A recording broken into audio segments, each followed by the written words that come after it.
بسم اللہ الرحمن الرحیم ایاک نعبد و ایاک نستعین۔ میں آج اپنے ان سارے پاکستانیوں کا شکریہ ادا کرنا چاہتا ہوں کہ جو آج سڑکوں پہ نکلے، جنہوں نے مظاہرے کیے، پروٹیسٹ کیا، ایک الیکشن کمشنر کے ایک جانبدار فیصلے، ایک سازش کا حصہ بن کے، ایک مافیا کا حصہ بن کے اس نے جو فیصلہ کیا آج، اور جس کی وجہ سے میری قوم سڑکوں پہ نکلی، میں سب کا شکریہ ادا کرنا چاہتا ہوں۔ پہلے تو میں اپنی قوم کے سامنے یہ رکھنا چاہتا ہوں یہ کیا فیصلہ ہے، یعنی یہ توشہ خانہ کیا چیز ہے؟ توشہ خانہ وہ ہے کہ جب ملک کا پرائم منسٹر، اس کے وزیر، اس کے آرمی چیف، ان کو جب پریزنٹس ملتے ہیں، جب وہ اقتدار میں ہوتے ہیں، تو جب ان کو تحفے ملتے ہیں، تو یہ جو سارے تحفے ہیں یہ جاتے ہیں توشہ خانہ کے اندر۔ ایک پورا ریکارڈ ادھر قائم کیا جاتا ہے۔ اس توشہ خانہ سے ایک قانون کے تحت آپ فیصلہ کر سکتے ہیں کہ میں ایک آدھی قیمت، ہمارے دور میں آدھی قیمت ہم دے کے ہم وہ خرید سکتے ہیں وہاں سے۔ سارا ریکارڈ اس کا ہے پڑا ہوا توشہ خانہ میں۔ تو یہ جو کیس اس نے کیا ہے، یہ جو کیس کے اوپر فیصلہ دیا ہے، میں آپ ساری قوم کے سامنے اب یہ کہنا چاہتا ہوں کہ جب بھی، اور انشاءاللہ ہم اب جا رہے ہیں عدالت میں آج سب کے سامنے کہنا چاہتا ہوں کہ یہ عدالت کے اندر کیس جائے گا اور اس میں ایک چیز غیر قانونی نہیں نکلے گی، کیونکہ سارا ریکارڈ اویلیبل ہے۔ اور جنہوں نے قانون توڑا ہے، توشہ خانہ کا قانون کس نے توڑا ہے؟ آصف زرداری نے اور نواز شریف نے۔ کیسے توڑا ہے؟ انہوں نے 4 مہنگی گاڑیاں اس توشہ خانہ سے نکالی ہے۔ قانون یہ کہتا ہے کہ آپ گاڑیاں نہیں نکال سکتے، مجھے بھی ملی تھی۔ تو ان کے کیس تو سنے نہیں، ان کے 10 سال سے کیس پڑے ہوئے ہیں جو انہوں نے یہ گاڑیاں غیر قانونی طور پہ نکالی تھی۔ اور وہ جو کہ سارے میرے وکیل نے آج قوم کے سامنے بتایا کہ سارا ریکارڈ اویلیبل ہے، اس کے اوپر اس نے یہ فیصلہ کیا۔ تو پہلے تو ہم جائیں گے انشاءاللہ عدالت میں، لیکن میں اس الیکشن کمیشنر کے اوپر اپنی قوم کے سامنے اس کا ذرا اصلیت رکھنا چاہتا ہوں۔ یہ وہ آدمی ہے جو پچھلے 2.5 سال سے ہمارے خلاف فیصلے دے رہا ہے۔ 8 یا 9 دفعہ اس نے ہمارے خلاف فیصلہ دیا، ہم عدالت میں گئے اور عدالت نے اس کے فیصلے اوور ٹرن کر کے ہمارے حق میں فیصلے دیے، کیونکہ اس کے جو فیصلے تھے وہ غیر جانبدار نہیں تھے۔ ہم ای وی ایم مشینز کے اوپر کوشش کرتے رہے کہ اس ملک میں صاف اور شفاف الیکشن ہو، 2 سال کوشش کرتے رہے۔ اس الیکشن کمیشن نے پیپلز پارٹی اور نون لیگ کے ساتھ مل کے وہ نہیں ہونے دیا۔ ہم نے عدالت میں گئے کہ جو سینٹ کے اندر پیسہ چلتا ہے، سینٹ کے الیکشنز کے اندر، کہ وہ ووٹ ویریفائبل ہونی چاہیے، یعنی لوگوں کو پتہ ہونا چاہیے کہ آپ کے ایم پی کدھر ووٹ ڈال رہے ہیں۔ ہم سپریم کورٹ میں گئے، سپریم کورٹ میں اجازت دے دی کہ ووٹ ویریفائبل ہونی چاہیے، اس نے روک دی۔ اس کے بعد یوسف رضا گیلانی کا بیٹا پیسے دیتے ہوئے پکڑا گیا ووٹ خریدتے ہوئے، اس نے کوئی ایکشن نہیں لیا۔ یہ اس نے جب ہمارا یہ ابھی جو آڈیو لیکس ہوئی ہے، اس کے اندر کیا چیز آئی ہے سامنے؟ آڈیو لیکس میں یہ سامنے آئی کہ نون لیگ کے ساتھ بیٹھ کے یہ فیصلے کر رہا تھا کہ کون سے حلقے ہمارے کمزور ہیں اور کدھر پی ڈی ایم کی ووٹ جو تھی ہمارے حلقوں سے دگنی تھی۔ اس نے ان کے ساتھ بیٹھ کے فیصلے کیے۔ یہ جو ابھی حال ہی میں الیکشن ہوئے ہیں، اسی الیکشن کمیشن نے، اس نے پہلے بھی جب پنجاب کے بائی الیکشن ہوئے تب بھی پوری الیکشن کمیشن کی مشینری نے ان کی مدد کی، اور اس کے گورنمنٹ بھی پنجاب میں انہی کی تھی، گورنمنٹ کی مشینری نے بھی پوری مدد کی۔ اس کے باوجود دونوں دفعہ یہ الیکشن ہار گئے، اور الیکشن اس لیے ہارے کہ پاکستان کی قوم ان کو ریجیکٹ کر بیٹھی ہے، اور اللہ کا شکر ادا کرتا ہوں ہمارے ساتھ کھڑی ہے۔ جب ہماری گورنمنٹ گئی تب سے یہ مافیا کوشش کر رہا ہے کہ تحریک انصاف کو ختم کرنے کی۔ پہلے تو انہوں نے گورنمنٹ گرائی بیرونی سازش، پھر انہوں نے کروڑ روپیہ خرچ کیا، 20 یا 25 کروڑ روپے کی ووٹیں خریدی، لوگوں کو لوٹا بنایا، ہماری گورنمنٹ گرائی۔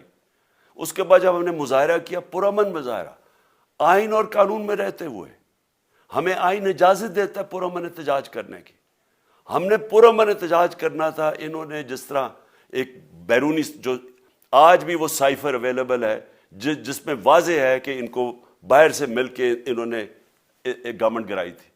سب کو پتہ ہے سندھ ہاؤس میں 20-25 کروڑ روپیہ چلا اور گورنمنٹ انہوں نے گرائی. اس کے اوپر مظاہرہ ہم نے کیا 25 مئی کو. انہوں نے جس طرح کا ظلم و تشدد کیا ہمارے اوپر پاکستان کی تاریخ میں ایسے کبھی نہیں ہوا. عورتوں بچوں کے اوپر دیکھ رہے ہیں فیملیز, انہوں نے شیلنگ کی, گھروں میں گھس گئے رات میں, جو پنجاب پولیس کو انہوں نے استعمال کیا, اور انہوں نے سمجھا کہ پارٹی کراش ہو جائے گی. پھر بھی نہیں ہوئی. پنجاب کے بائی الیکشن ہار گئے. پھر انہوں نے میرے اوپر کیسز کرنے شروع کر دیے. کبھی عدالت میں ایک کیس ہوتا ہے, کوئی 24 FIR ہے میرے اوپر. دہشت گردی کا میرے پہ کیس کر دیا. کیا کیس تھا؟ ساری دنیا میں رپورٹ ہوا وہ کیس.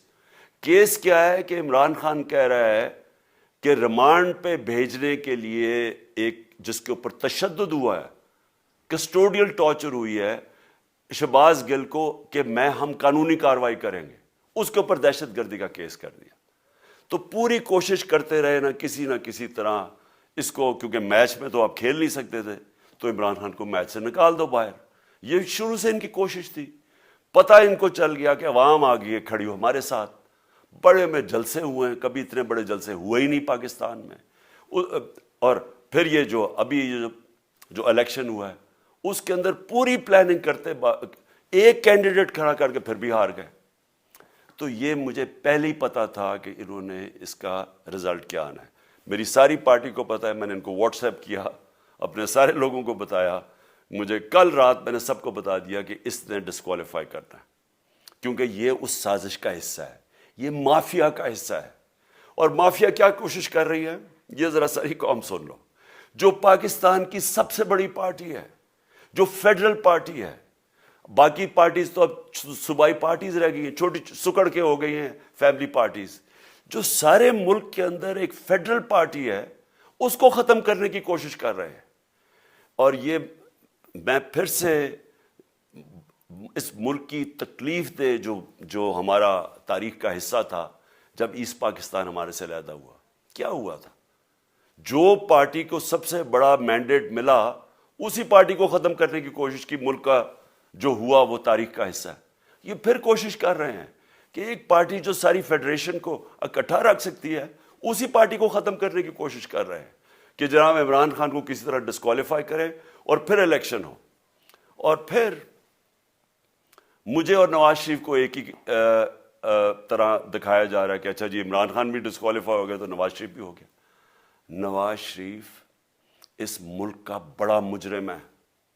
30 سال سے چوری کر رہا ہے اس ملک کا پیسہ باہر. بڑے بڑے محلات ہیں اس کے اور اس کے بچوں کے باہر. ایک رسید نہیں دکھا سکتا کہ پیسہ کدھر سے آیا. میں نے کرکٹ کھیلتا تھا تو میں نے ایک فلیٹ خریدا. میں تو پبلک آفس ہولڈر بھی نہیں تھا. 34-35 سال پہلے میں نے فلیٹ خریدا جب کرکٹ کھیلتا تھا. اس کے باوجود میں نے 8 مہینے عدالت کے اندر ایک رسید بتائی کہ مجھے کدھر سے انکم آئی, کدھر سے آمدنی آئی, اور باہر سے حلال کے پیسے کی میں نے جو خرچہ جو خریدا فلیٹ, اس کو جب بیچا بینک کے تھرو پاکستان میں پیسہ لے کے آیا, اپنے ملک میں پیسہ لے کے آیا. اس کی بھی منی ٹریل تھی. عدالت نے مجھے صادق اور امین کہا, اور مجھے مقابلہ اس آدمی سے کر رہے ہیں جو اربوں روپے کی پراپرٹیز لے کے بیٹھا ہوا ہے. کبھی کوئی جھوٹ بولتا ہے کہ جی مجھے قطری کھاد کے جی قطری نے پیسے دے دیے, کبھی وہ کہتا ہے یہ ہیں وہ ذرائع, وہ فیل ہو جاتا ہے. وہ بیٹی کہتی ہے میرے لندن تو چھوڑو پاکستان میں کوئی پراپرٹی نہیں, اور پھر پراپرٹی نکلا. یعنی جو بتا ہی نہیں سکتے کہ اس ملک سے باہر اربوں روپے کی پراپرٹیز ہیں, اور اس کو اور میرے ساتھ کر رہے ہیں کہ جی اب دونوں ڈسکوالیفائی ہو گئے. اور جو سب سے شرمناک چیز کیا ہے کہ جس آدمی کی ساری پراپرٹی سب پاکستان سب ڈکلیئرڈ اپنے نام پہ, اس کو ڈسکوالیفائی کر رہے ہیں, اور یعنی میچ سے باہر رکھنے کی کوشش کر رہے ہیں. اور کن کو اس ملک میں بچایا جا رہا ہے؟ اس ملک کے بڑے بڑے مجرم جن کے اوپر اربوں روپے کے کیسز ہیں, وہ آ کے پہلے تو ان کو سازش کے تحت ملک پہ بٹھایا جاتا ہے, پھر وہ قانون اسمبلی میں بیٹھ کے نیب کا قانون چینج کرتے ہیں اور 1100 ارب روپے اپنا معاف کروا لیتے ہیں. قوم جب نیچے پسی ہوئی ہے آج مہنگائی میں,